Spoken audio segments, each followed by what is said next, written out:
and sharing us from our Facebook page. And that's facebook.com/Foundation for Life Church and facebook.com/SPRLiveFM. Now, let's join Pastor Carl and me, Clement Humphrey.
Finally, we get it on.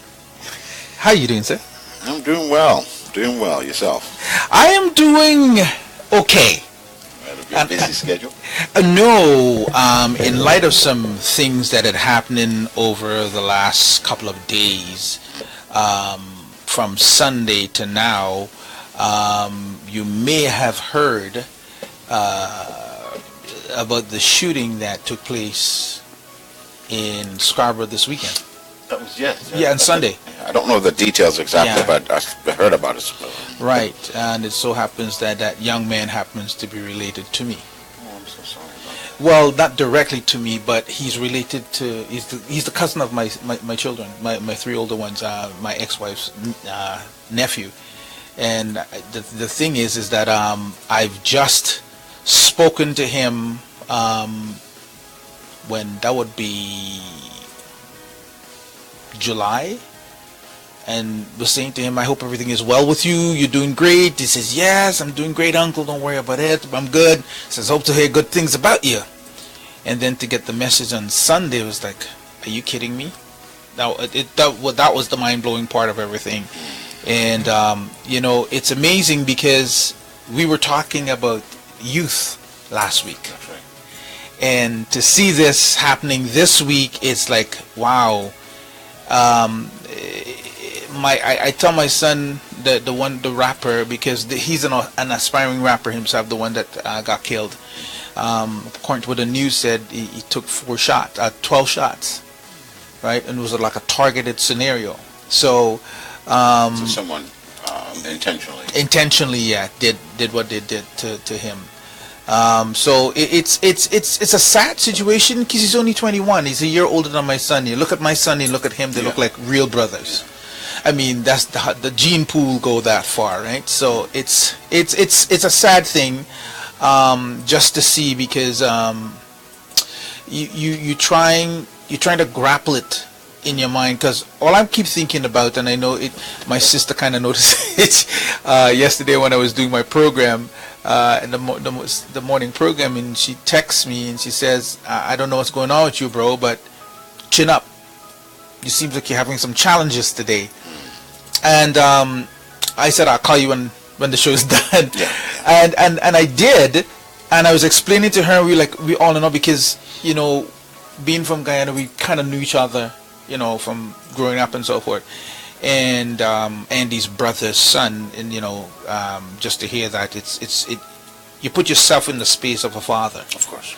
And you kind of trying to grapple in your mind, like, how could this happen, right? I mean, there's a whole lot of stuff that they're saying right now. They're even making reference to the music that he makes, which is gangs and guns and violence, and they try to bring that into play. But regardless of what you bring into play, you can't say that's a reason for somebody to be shot down. And as I posted on our news yesterday, 680 News, I said to them, I often wonder when a young man shoots another young man, what's his frame of mind like? You cannot tell me he's okay. I know they seem because they're monsters or whatever the case may be, but you cannot tell me his mindset is okay. His frame of mind is any longer on a functioning fashion. Because to me, at some point, somewhere along the line, there's a sense of a thin line between sanity and insanity. For you to look at a man, a breathing, living man, and pull the gun and shoot him and think nothing. I mean, you're not even in war with him. It's not like it's war, you're defending yourself because they're shooting back at you. But any human being that would look at, I mean, I even look at some things that I saw with what goes on in the Middle East and the killings that they do. And the one guy pulled the guy's head up and just pulled the knife and cut his head off. I mean, that was a clip that was circling around, and then they finally took it off. And I'm thinking, what frame of mind can one be in except demon possession? But let's get back to this thing, because, when you said this, and again, our sympathy goes out to you and your family and all those connected, because that must be devastating. It is. Especially, and I never say I know what you feel, because I can't. You can't. I'm just, the relatives who've lost a child, particularly in that fashion. Like you just, the Bible says to mourn with those that mourn. And that's sometimes the extent of what we can do at this time is just to, offer that family that we join them in mourning, because that's devastating just to hear that, and particularly when it comes close to home. It is close. That's the whole point. It's one thing to hear something at a distance. It's home. It's close to home, because I am thinking, like, this is how I look at it, and I guess this is how far my mind went. That's why it disrupted my show yesterday in the way I presented myself. My son Claremont looks exactly like his cousin Malik that got shot. Right? He's a little taller. And there's often this case of mistaken identity. You know what I'm saying? So I went as far, and I was talking to his mother, and I said, I just picture that. Could you imagine that they could have mistaken Claremont, because he's also a Toronto rapper. Gotcha. Right? But obviously they knew who they were going for, because they went into the building, they went where he was living, they went up to the third floor, they shot him in the hallway of his apartment building. That's to know they knew who they were going after. Raul, who's the father of this young man, I cannot imagine as a father what it feels like. This young man also has a twin brother, and apparently his twin brother was right there with him when this his twin brother. He has a twin brother. So you can just imagine the horror. And the thing is, my eldest is dealing with it, but she's internalizing it a lot. My sons seem to be okay, they're handling it, but my youngest son says, I'm just angry. So I'm very concerned about what direction he puts his anger in, right? And not that he's going to go out and do anything crazy, but how he twists it. The interesting thing is, and we have a line, a WhatsApp chat that we chat on, and he wrote a song that he put out, I think was in either May or August, Pour Out a 40 for Me, meaning, in that their lifestyle, like if in the event that I get shot or killed and I don't make it tomorrow, drink one for me, kind of thing. Gotcha. I mean, that kind of thing. And he mentioned something, and I think I hear something with his cousin and a friend that got shot, and it's almost, I remember when he put the song out and I heard it, I call him and says, I rebuke that song, because I don't know what that means. And I said, I don't want this to become hanging over you, because I says words are powerful, son. You got to be careful what you write. right?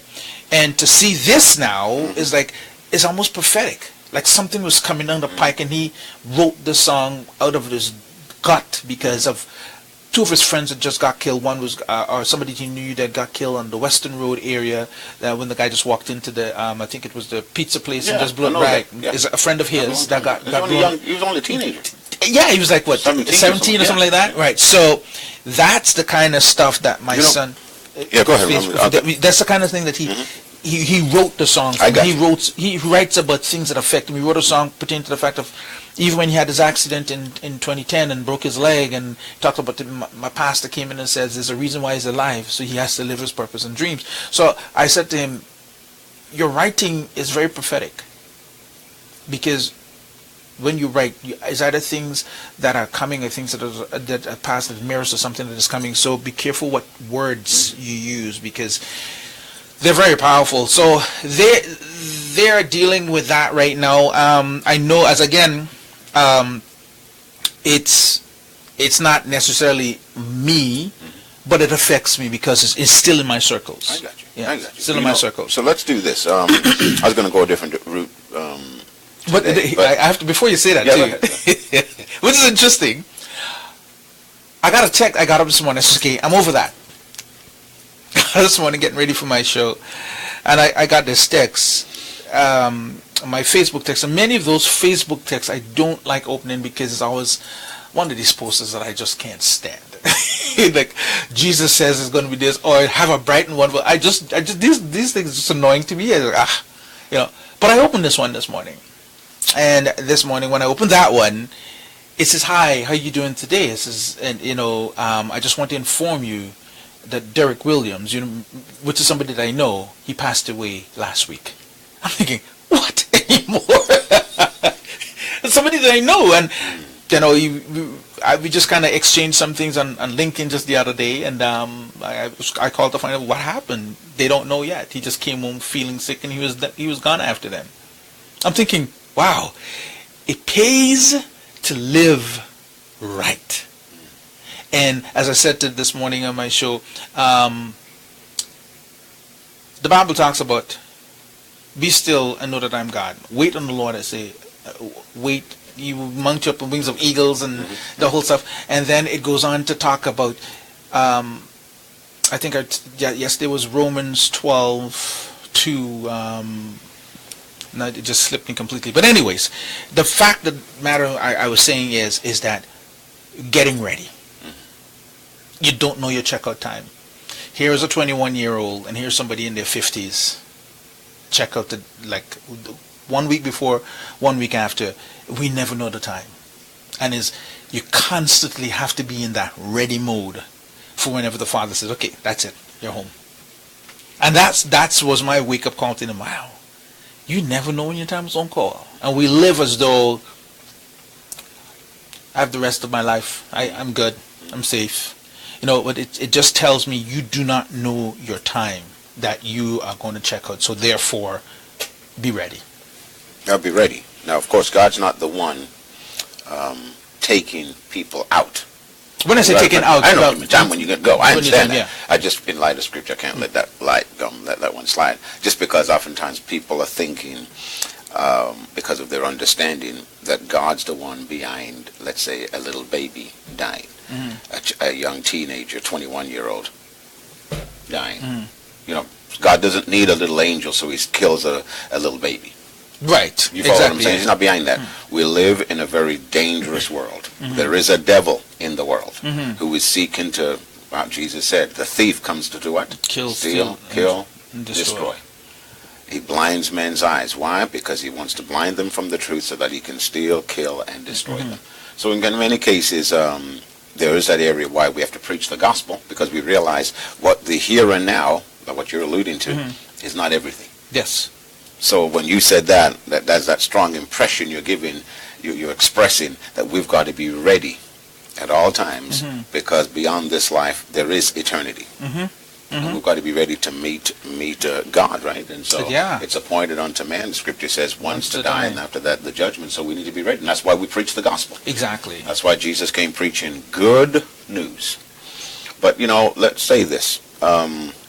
because since you brought this up, and let's stay on it a little bit. Yes. This area of because we talk about rebuilding the black family, but one of the things is we could say the black family is under attack. Our children, we could say, or under especially attack. the man-child. Yeah.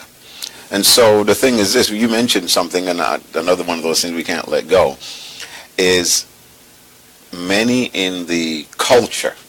We could say in the culture, and some people say it's a rap culture, but it's not limited to a rap culture. Oftentimes, but so some things you said while I'm addressing this, there is a culture sometimes people have subjected themselves to. In some of my research and some of the interviews I've seen, I've noticed some of our black young men, I've heard many of them say, well, I didn't expect. Some of them who got out of it, some of them who might still be in it, well, I don't expect to live past 21. Yeah, I don't expect to live past such and such. Now, what part of it is this? Their entire world has been one of death and destruction. Right. Right? So now, part of that then has been reflected in what they sing too. Now, to not deny, the thing is this though, often, and I'm not downing anyone, the thing is this, that's been their reality. Yes. Did you follow what I'm saying? So it's one thing for us to stand up here and say, well, another thing, but oftentimes they're singing based on their reality. Right. If they've seen so many of their loved ones and best friends pass away, then oftentimes that's their expectation. Right. Right? And so part of what we must be endeavoring to do, and that's why there are some things we must be doing as believers to make sure that our gospel is relevant, that we really find out what God wants for our communities. And so there's a responsibility we have, though, that we don't no longer preach a gospel. Hear me on this now. Much of the Christian message has been this: receive Jesus, and when you die, you go to heaven. That's good. But if that was the totality of the experience, guess what would have happened? As soon as you received Jesus, you'd have been... That's what I thought too. Teleported. In my younger days, that's what I thought. That's what would have happened. Yeah. Well, no, the thing is this then. That means that's, of course, a very important part of the benefit of being born again, the good news. But Jesus said this. It's amazing. One thing I've been emphasized and meditated upon lately. In Luke chapter 4, verse 18. Listen to what Jesus said. It says, the Spirit of the Lord God is upon me, because he's anointed me to preach good news to the poor. Poor. To heal the brokenhearted, to preach deliverance to the captives, recovery of sight to the blind, to set at liberty them that are bruised or brokenhearted or wounded, and to set at liberty them, and to preach the acceptable year of the Lord, those who don't have favor. 6 things. Did you know all those things, they classify every type of oppression and difficulty of man. What I'm submitting then is this. Oftentimes our communities haven't heard the full gospel, or else our communities would not have gone for generations with no hope in them. So there's a responsibility, I'm saying, we've got to bring to our communities. And it's not just, yes, the first part, yes, receive Jesus, you'll get to go to heaven when you die. But since you're not just going to drop dead or get transported to heaven immediately, and by the way, the Bible says, with long life, I will satisfy you. Great. So his plan is for a long life. So what I'm saying is this: we need to do there's some things we're responsible for to really turn our communities around, so that our young men don't get lost in this cycle of hopelessness, of despair, of discouragement, so that they only feel that the only way they can live is to continue in this darkness, and perpetuate it, and then kill themselves. And so there's a few things I think we need to we need to address. We need to focus on, because again, as you were talking there, different things are coming, because I really believe God always is about giving us answers. Right. And he wants to help us. So the first thing with this precious family that has lost their son, you just can't even imagine that. No. You know what I mean? And so, number one is we need to make sure that we offer our love, our compassion to the families. Exactly. And then he's representative then of many families who've lost. Right. Yeah. And so that's what I'm saying. Yeah. We're coming at this from a heart of love, and just great empathy, because you just realize what a loss. A young man, right, 21, has barely lived his life, is just beginning to live, and has been taken out like that. And so that's so really doing what we can to support the family. And if you're connected to someone who knows the family, reaching out to that family, supplying what they need at this time, whatever it is. But also a big thing is to be praying for the families like this. Be praying for sons and daughters. So a big thing, we've got to really be violent. But the other side, when I thought about that, there also has to be a holy anger. And that has to be something, because sometimes we go up and down. And as you talk, we're just talking right now. We're kind of unprepared. We're never unprepared, but you know what I mean. But the thing is this, by the same side, there's great sympathy, and we're mourning with that family. On the other hand, there's an anger. Yes, a righteous anger. A real anger. Yeah, you're angry. But this has to be, the thing is this, sometimes we go up and down. I believe this anger, the right anger, this sustained righteous anger, this has to be sustained. Because you don't change what you're not continually angry at. Right. You follow, in that sense where, you know what, no, I'm mad about this. I'm angry at this. This, you know why? This is not supposed to happen. That's our thinking. It must be, because you can become another person. Yeah, another person dead. So be it. And so what happened? It almost lulls you into a sense of expectancy, or you're always expecting the worst. And yes, I am idealistic, but the thing is this: we should be angry, and the anger should promote us should compel us to do a few things. Number one, and when I've been over spiritual, when I hear that, we better get on our faces before God for our young men, right? Because then, you said it many times, our men, we could say our young men are our future. If they get wiped out, if increasing numbers of them are killed or hurt or go in jail or lose hope or just existing, that's not God's best. That ruins our future. Correct. So when you say, when we get angry, when we talk about the black family, here again now, that's what we say now, when we emphasize the black family, it's for a reason. Yeah, there's a reason. There's a reason, yeah. So number one, we got to go before God. We need to write it down. Listen, we got to call these men by name. We probably need to have a running thing. We need to do something just get these names, get these families. Get people to write in their family names, the sons, these men. Write those names, send a note, send them so we can compile this list. And we're going to be praying for these men. Yeah. You see, we've got to be praying for these men, praying for the men, your men, your husbands, your boyfriends, whoever they are, relatives who are men. We're going to be praying for them. Yes. We need to be praying for these men with great compassion. And I want you to know, we're not praying with any guilt and condemnation. No matter, I don't care what they've done. I think God's really been working on me personally, just filling our hearts with such love and compassion for these men. That no matter where they are, no matter what they're doing, God's grace is bigger than what they've done. And I really believe that, if you know what I mean. It's interesting enough, as you're talking, and I was talking to the wife of the gentleman that died, or the ex-wife of the gentleman that died. And I said, did you hear about the shooting that took place on the weekend? She said, yes, it's a friend of mine's son. I'm thinking, she knows him too. She knows the father because they work in the same area. She says, a friend of mine's son. I said, it's interesting enough that you know the friend. I said, that is my ex-wife's brother. She said, oh my goodness, this is even getting closer now, because now it was there, but now it's a little closer because she knows me personally. Right? Because she says a friend's son, and how she explained it was that her good friend works with the father of the child.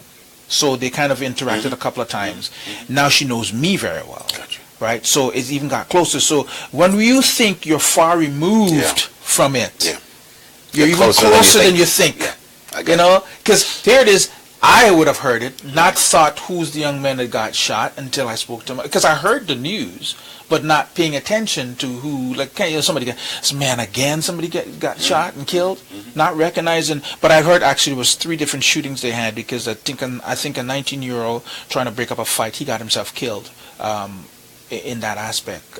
No, that was in Hamilton. That was in Hamilton. Yeah, but those are 3 shootings that I heard, just randomly hearing them, but not paying attention until my daughter said, it's our cousin. Gotcha. And then I realized, whoa. So when you think, you see another one again, another one again is even closer to you. Gotcha. So you rightfully said, we need to be putting our men before God, because how else can you stop a generation of people? And it's very specific, because God will help us, but we've got to take it very seriously. And so I think just some things that come to my heart as you were sharing there is there's a violence. In fact, Luke says this. He says, Jesus said this, from the time of John the Baptist till now, I think Luke chapter 13, the kingdom of heaven suffers violence, and the violent take it by force. In other words, so there is a violence. Don't think we're just, radical people here.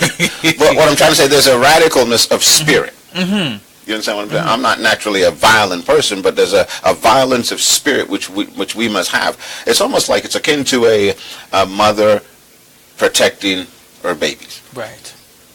A father protecting. Yeah. Imagine when your babies was pretty young. Right. Could anyone get between you and that child? I don't think so. They have to kill me first. Exactly. So in a sense, that's when we talk about a violence. No one would call, if you were protecting your son, no one would call you a violent person. They would just say you're defending my son. Exactly. Yeah. So in the same sense, we've got to rise up with a certain spirit of a violent spirit. It's an angry spirit. It's a righteous indignation, if you want to be spiritual about it. Right. And say, you know what? No, we're not tolerating this. So it's going before God, but also and taking our children before God. We need to do that personally, but we can also do it corporately. And that's why we're offering through this avenue where we can join forces with other believers and say, yes, pray for my son, pray for my grandson. But the scriptures God's given us, and this is what we've done when we've stood in the gap for various families. We've witnessed people who were delivered out of jail, out of different situations. I mean, just violent situations. But it means you got to be violent. We have to take God at His word and come before God, and because God says, "Come before me." He says in Hebrews 4:16, "Come boldly to the throne of grace." Right? Yeah. Well, we've got to come before Him. And He says to obtain mercy and find grace to help in time of need. Well, I don't know any better time of need than now. No, yeah, exactly. Right? Exactly. And there's a scripture where I stand on all the time regarding my children, because they're out of you. Sometimes they're long distance. My daughter's in another country right now. I don't worry about it because we put her in the hands of God. There's other things we're going to talk about later after this. But number one, we've got to be praying for our child. We need to make sure, bring certain scriptures. You need to be speaking over your children. One of the big ones that comes to my mind is, and believe it, God will watch over His word. I'm telling you, we got to take it seriously. Why? Because you've got a devil out there that's trying to take them out. Yeah. Which means it does start spiritually. Right? It's spiritual. Because you said this, not what you just said. It was interesting. You said, well, what kind of a person would do this? That's really well said, but it's kind of simple but yet profound. Yeah. What kind of a person? Well, of course, a lot of times, yes, they are driven. Yeah. By evil spirits. It is. Right? It is so that's why it is spiritual. And so oftentimes we've got to do our part as parents, as spiritual people, to nullify Satan's strategies. Because he does worry about looking for avenues, looking for openings where he can steal, kill, and destroy. But one of the scriptures that we stand on a lot is this. Isaiah 54:13 says, all your children, doesn't matter where they are right now, but it's a promise. All your children shall be taught of the Lord, and great shall be their peace. Here's one. They shall be far from oppression, for they shall not fear. Far from terror and terrorism, it shall not come near them. Look at that. See the evil? See that? Yes. Isaiah. So I want to throw this in right because I'm glad you mentioned that, because somebody asked that question. Yeah.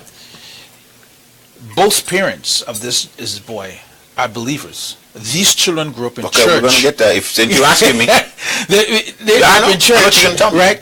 And they were going to church. Mm-hmm. Right? And I know Raul worked within the community of, and that kind of stuff. So people ask the question, well, why did this happen? Mm-hmm. How come this took place? Well, number one, let me say this. Right. I don't know the family personally. Right. Maybe I do. I don't. If I see them, maybe I don't know, but I don't think so at this time. But what I'm saying, let's separate. What I'm trying to say is this. We don't want to, what I'm saying here, I don't want to say this as a critique of this family. No. That's not what I'm talking about. I know that's what you're saying, but I want to say that first, because right now, my heart is not so much in an explanation. Mm-hmm. My heart is to come with that family and to get our support, our love, our compassion, because that's what they need right now. Right. And the first thing I need to say is, I don't know. You can say, I don't know what happened. I don't know why this happened. You understand what I'm saying? Because I don't know them. I don't know this. There's some situations where I've been closer to, and sometimes God will let you know. Sometimes He'll say no, because the Bible says the secret things belong to God. There's some things you don't know.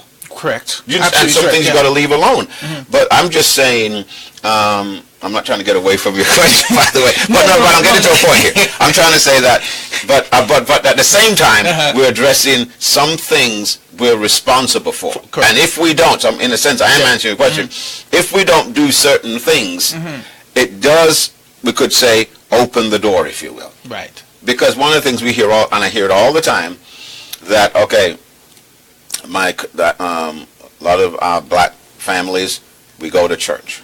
Well, let me just say this. You can handle, listen to this now. Yeah. If that's all you do, let me hear what I'm about to say now. Mm-hmm. That's not enough. And let me explain why I'm going to say that. Mm-hmm. Because the devil goes to church. True. I know that. Okay, now think about this. If it's just about going to church, then we wouldn't be having this problem. Right. A lot of black families go to church. Mm-hmm. The thing is, this we're going to break down is this. What do we believe? Now, hear what I'm about to say now. What are we doing with what we believe? Mm-hmm. You see, what I'm trying to say, there's more to this than what we're saying or what we're believing. For example, if I just, as a parent, and you as a parent, right. I know it's not just good enough. It wasn't good enough for me to bring my children to church. To church, correct. Mm-hmm. There's other things. Now, I'm just talking about being very objective here and just looking at this issue, talk about rebuilding the black family, and this area of certain things we must put in place for the protection of our children. Mm-hmm. So that's what we've kind of turned into today for the next 20 minutes or so. So number one, we've got to really be praying for our children. Mm-hmm. And that's more important than I even thought. Right. Sometimes we need to bring them before God consistently for their protection.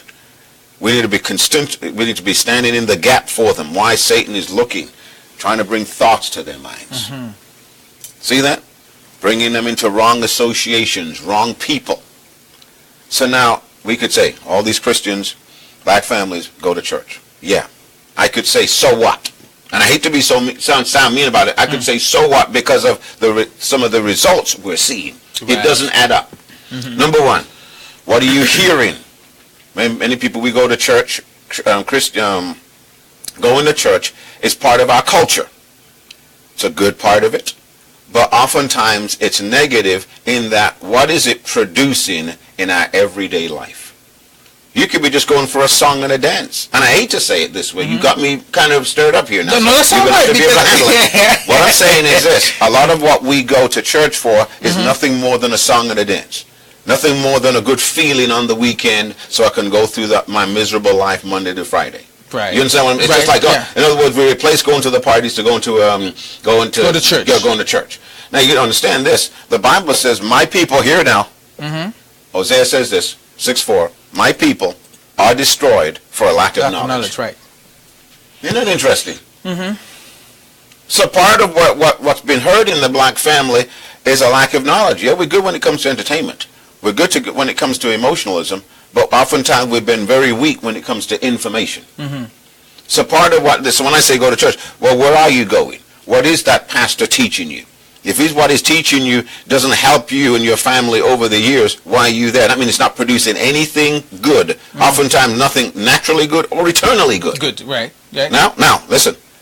So that means what we hear then, if it's the true gospel, it's supposed to translate into some real actions and responsibilities. I told you it wasn't just good enough for me to take my children to church. It means I need to manage them. Mm-hmm. So my thing is this. You know, part of what we had to do, you've had to do it. And I know people are not going to listen. It's a responsibility. Parenting is not for the faint of heart. No. Part of it is you've got to manage their associations. Mm-hmm. Your children will do stupid things. They will meet stupid people. Mm-hmm. Sometimes they'll have wrong associations. Mm-hmm. And sometimes very early, you've got to intercept that. Right. Did you follow what I'm thinking about an example right now, really, where, I intercepted my daughter meeting a guy because she wasn't thinking right. Right. She wouldn't mind now. She's on the right track. She's a wonderful daughter. Yeah. But you understand what I'm saying? So the thing is this. If you've got to be proactive while you can, while you still got them in your home, to intercept and to manage relationships or to monitor relationships. Mm-hmm. Now, that flies in the face of much of the world that says, you know what? They're their own person. 14, 15, 16. You understand what I'm saying? No, I don't believe that. My thing is this. As much as you can, but part of that is relationship, though. I'm saying a whole lot here. We've got to make sure, we talked about this one before, right? Let me say something about this last week. About relationships. So this kind of a crossover. Yeah. We've got to build that relationship. We've got to hold them accountable. That's part of this thing we're talking about now. We've got to hold them accountable. We've got to stay in their life. We really do. And then let's say you mentioned something, and I've got to say this. Let's say that the culture of rap and other music is like, it's not just black music or whatever, but there's all these different things. You also have to help them to realize that's a whole culture that's pulling us in. And sometimes there is death involved in those things. Not all of it, don't get me wrong. There's different facets of different things. There's some gospel music I don't listen to because it's not based on God's word. Right. So the thing is this, is we've got to monitor that. We've got to be aware. We've got to be constantly instructing, nurturing, encouraging, helping. You've got to somehow maintain, I say this, do whatever it takes to keep the heart of your children. You understand that? So don't get them bitter. You got to do yourself, really, because they're going to disagree with you. We've had disagreements, but the thing is this, I want them to know more than ever that, you know what, we're going to have disagreements, but I love you. Why? I don't want to lose their heart. Yeah. So there's a number of factors there, but I'm saying we've got to, so number one, be praying for them. You've got to watch their associations. You've got to get involved in that association. You've got to be, hold them accountable. You've got to keep their heart. You're constantly teaching, instructing, affirming, helping, guiding them. And there's another one. Yeah, go ahead. You cannot be fearful. That's right. That's good. Now, I like that. That's good. Now I'm gonna tell you what. I'm gonna tell you why you can't be fearful. Not necessarily of them, but of the system. Good. Because I've met a lot of parents who are afraid to discipline their children in a certain way. Good. Because they're afraid of what the system is going to do. I've been in the system with my son that raps right now, and this is the reason why I think his rapping is so clean. He was 6 years old, and he was going down a path in school that the Lord helped me to recognize very quickly, that he was bored in class. He's very smart, bored in class, and I remember going to the teacher and says, you got to challenge him some more. He's bored. Oh, well, we have a certain way we have to teach. I says, well, okay, so you group everybody in the same way? Oh, that's good, man. That's good. And she looked at me and she says, well, we just can't pull your son aside and teach him differently from anybody else. I said, but you're not teaching him anything. Anything that you bring to him, he comes home and he says, I already know that. I already did that. I said, he's that smart. I says, would you put him a grade forward? No. You don't want to do that either. And I was thinking to myself, so you have a child who's in the class. Of course he's a child. He's going to find something other to do. And then you coming home to me, sending notes home to me. Well, he's been disruptive. He's been whatever. It can't happen. So we went a step further. That is good, man. This is good. Go ahead. We went a step further now. And there's this girl in school that he's always taunting. right? And he'll take away her food because he's bored. He's bored. Yeah, he's bored. Right? Yeah. So, and then he would go pinch her and things like that just because he can, like just really terrorizing this girl. And they send a note home. You need to, Claremont has been doing this. So I went back to them again and I says, why is it that you guys are not understanding what I'm saying? Well, Mr. Humphrey, you have to understand that, we have a curriculum to follow. I'm thinking, wow. Do half the parents know what is happening to their children? You have a bright child. Like, for example, I know of this child who came from the West Indies. Brilliant. They've already passed 4 grades because we teach different in the West Indies. I think England does the same thing too. Come to Canada, they have this little box that they have the children in and says that we don't move from that. We stay right there, right? And the child became bored and became very indifferent in the class. I can't say became bad, became very indifferent in the class, all because the child was bored. Everything the teacher is teaching, she repeating, like she's practically helping the teacher to teach. So the teacher got fed up with her being in the class and put her out of the class a couple of times. Did the same thing to my son. Put him outside of the class to sit down because he's being disruptive. Well, can you challenge him some more? I remember going to the principal, telling the principal the same thing. So that evening when he came home and I got the note, he's pinching the child. So I was driving home, I turned back and I pinched him the same way. I said, how do you like that? Oh, I'm not going to do it. I'm not going to do it again. I said, stop. Next day, another note come home. Right? Took away the girl's food and something else he did. So he didn't pinch her, but he did something else. He did something else, right? So I said, that's it. That's it. I wait until he got home. I said, go have your shower. And as he was changing his clothes, I pulled off my belt. How old was he? He was 6. 6? He was 6 years old. But he was brilliant. He was smart. And I told you, not because he's my son. He's a good videographer. He writes all his music. He edits his music. Everything to do with the stuff he does on his own. No, and guess what? I told him, I says, when he was getting ready to go to university, he didn't want to go. He wanted to do this. And it says, university couldn't teach what you just have. And I says, no, that's because God has put purpose and talent and giftings in you that you shouldn't take for granted. Use it wisely. Right? So he's done all these things. He's done his research. He knows about stuff that I don't even know about. I'm thinking, and so his bigger brother called me. He says he's like a nerd in that stuff, man. He just sits and studies the stuff and just do it. Right? So, that time, I took him home and I gave him a couple of whacks in his behind with my belt. So the next time he went to school and he was misbehaving, because I'd already told him, if he does, call me immediately. But before the teacher could say anything, he said, please don't call my dad. I don't want him to beat me with a belt again. So instead of them seeing it as a corrective measure, they saw it as an abuse measure. And the cops got involved, and of course they called me in, and I did not spare them. I did not spare them, and I'm speaking boldly. I did not spare them. I let them have it. I said, you know what, you guys don't care about my child. I said, I plant the seed, and I was there to reap the seed. And I'll watch that seed grow, and if it needs pruning, I will prune it. And I said, I will do whatever it takes to make sure that he grows right, and he's not a statistic in this community. I said, just a week ago, I saw a 16-year-old being beaten by a cop with a baton, and you didn't call it a weapon. You call him my belt a weapon? I said, seriously now. Then she turned and says to me, well, we prefer you use your hand. I said, well, I'll never do that. And I said, by the way, I should tell you, and like Jesus died on the cross for the sins of man, I don't mind going to jail, that my son will know that I'm doing well. And I'm doing this because I don't want him to go that way. And he'll see that. And he called me to told me, you guys give him McDonald's to tell him nobody would hurt him. No, you can't believe him. You can't believe him. We're not trying to. I said, I can't believe him. I said, you're kidding me. You believing him as to say that I'm brutalizing him or I'm abusing him. Which is not what he said. This is not what he said. And you're twisting. I said, but however, I'm the one that plant the seed and bring him to this point. And you're telling me I shouldn't believe him? I says, that's a hard thing. It doesn't happen.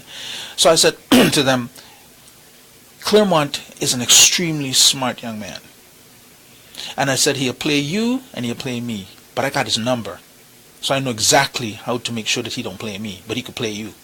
So they went on and on with me. And we went down the tubes with them. And I told them, I says, no, it's not going to happen. I said, in terms of me using my hands, I wouldn't use my hands on my son. I said, I'll tell you why. I said, let me give you a little story. So I looked at the other young lady who was sitting there next to me. She was one of the counselors from CSCS or CSA, whatever they call it. Yes. So I said, do you have children? She said, no, so you're just studying a book. You're going by a book, and you put them all in brackets and said, this is how it goes, right? So you know nothing about raising children. I said, I have 4. And I said, now look at the cup. I said, you have 1. So it says, between you having none, you have 1, and I have 4.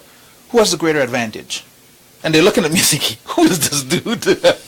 Because my plan was never to give this up. I'm not going to give my son up like that. Mm-hmm. And I said to them, here's the reason why I'm going to give you a lesson why I wouldn't use my hand.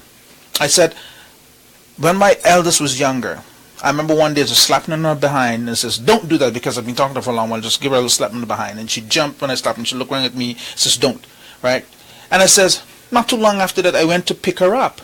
And she recoiled, and I realized because I used my hand, she thought I was going to hit her with my hand. So I never used my hand again. I said I painted a little the paint stir and put it on the wall, and I put it. She didn't like alligator, so I put an alligator on it, draw an alligator in it, and I said every time I pointed the alligator, she knows that I will use that, because using my hand was sending her a twofold message, and I did not want it to happen. So I says I'm not going to use that on my son.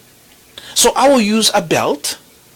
Or I use one of those things, or I have to find something that I know will really scare him. This, if I point to it or look at it, he know I'm in business and he's going to straighten up. So I said, well, using a belt is like a weapon. I'm thinking, you're using that word weapon again. Why isn't the baton a weapon? Mm-hmm. Well, they're out of our jurisdiction. It says your hand that is a weapon too.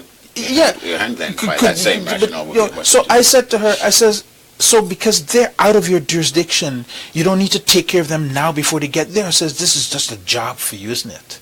And they didn't like me very much. They want to be out of there real fast. Of course, they said we didn't find anything against you, and they dismissed me really quick. I was just into them. I'm thinking, no, I'm going to put you guys in your place. Because how can you tell me? Now, mind you, I'm not saying there aren't people who are literally abusive to their children. Yes. They are. But I mean, I'm telling them, I says, no. Mm-hmm. As a man, I die for my children. And I says, I literally die for them. Well, see, what I hear, sorry to interrupt you, is this. And it's a great point. I'm so glad you shared that. Is that, and that's a big part. You made sure you were in the life of your children. Oh, yeah. And that's a big thing where oftentimes, can you go to church and miss that? Many parents go to church every Sunday. Yeah. But they're not in the life. That's right. That's See what I'm saying? So right at school, you made sure that you are in the face of their teachers, which means you made sure you did whatever it took to resolve that situation, but also to help your child realize their full potential. For example, one of I think it was my wife met one of the teachers a number of years ago, and sometimes teachers will try to make it sound as if the standard is the children are doing so well.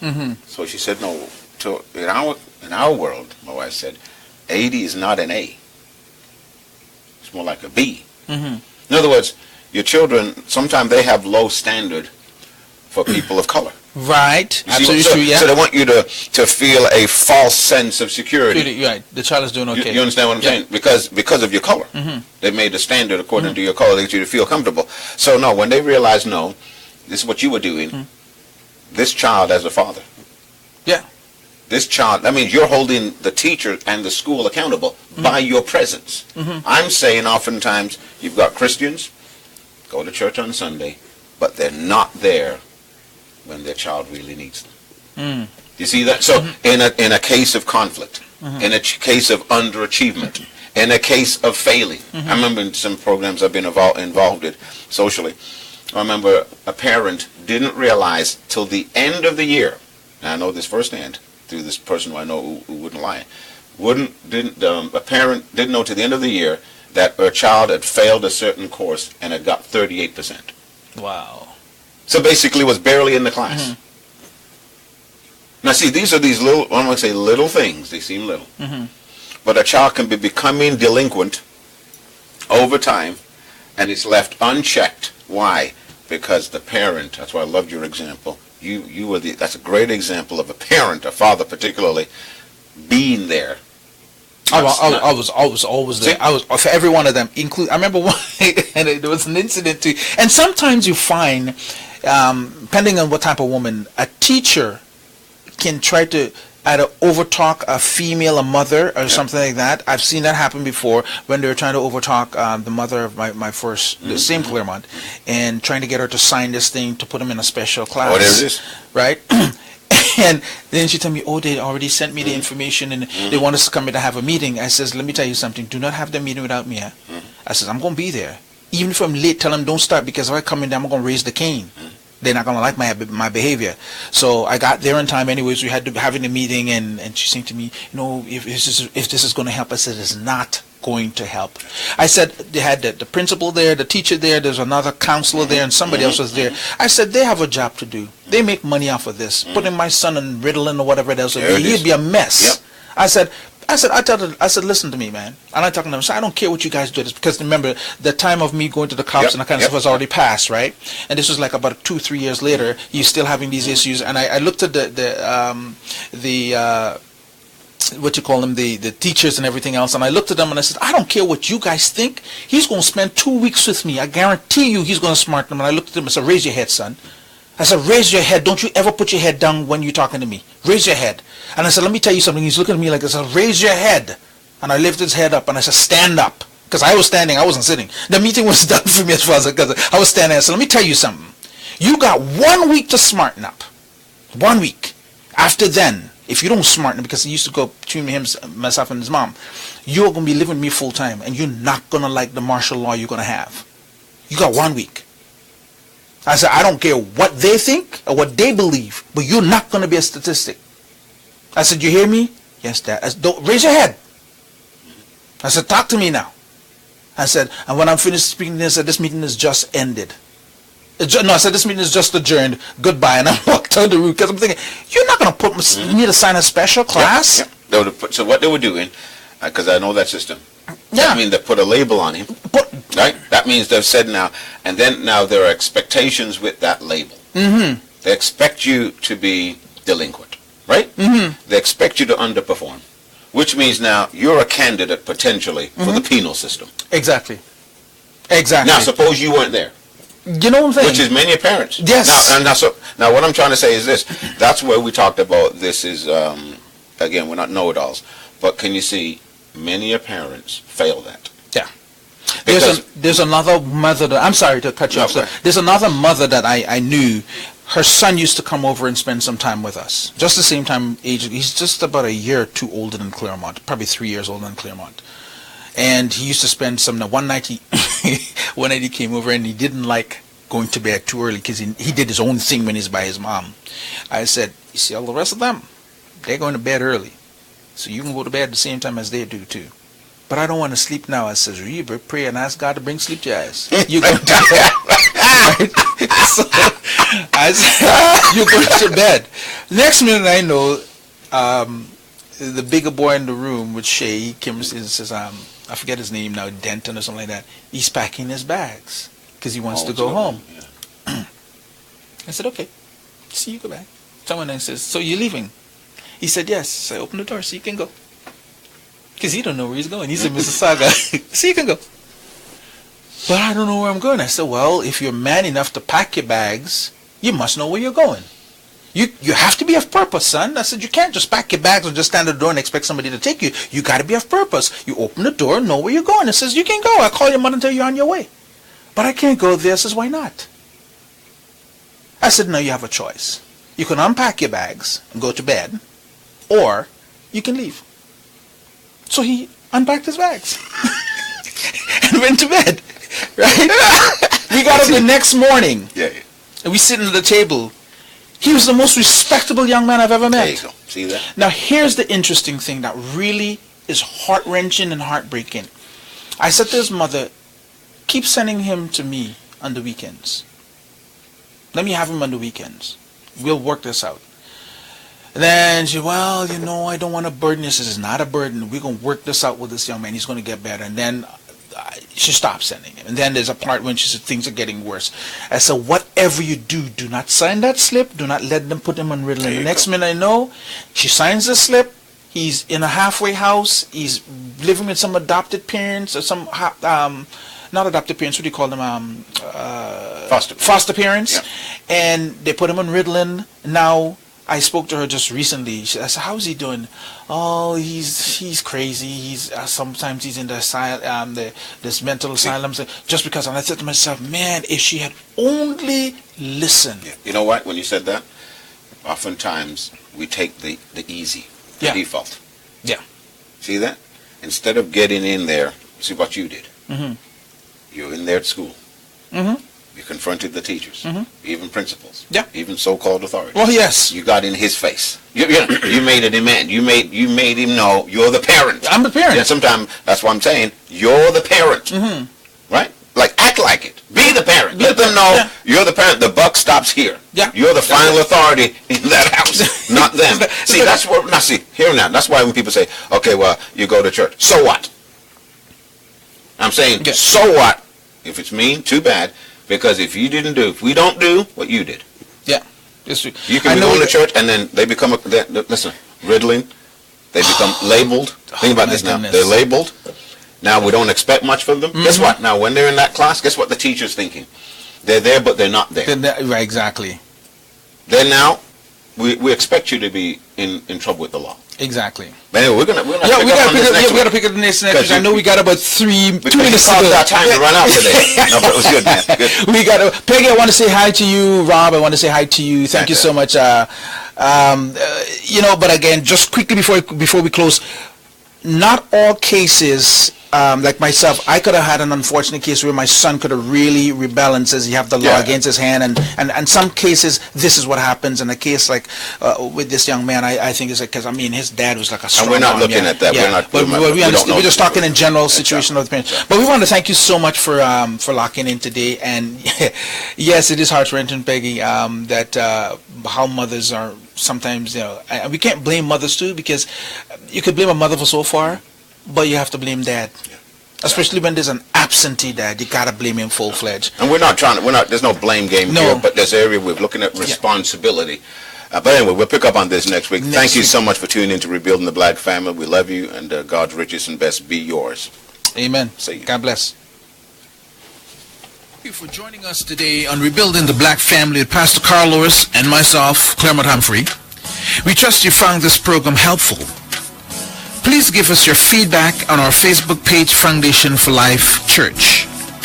Also, visit us at foundationforlife.ca, where you will find some free life-building resources. Join us next time for another edition of Rebuilding the Black Family. Until then, build your life and family on the sure foundation of Jesus Christ.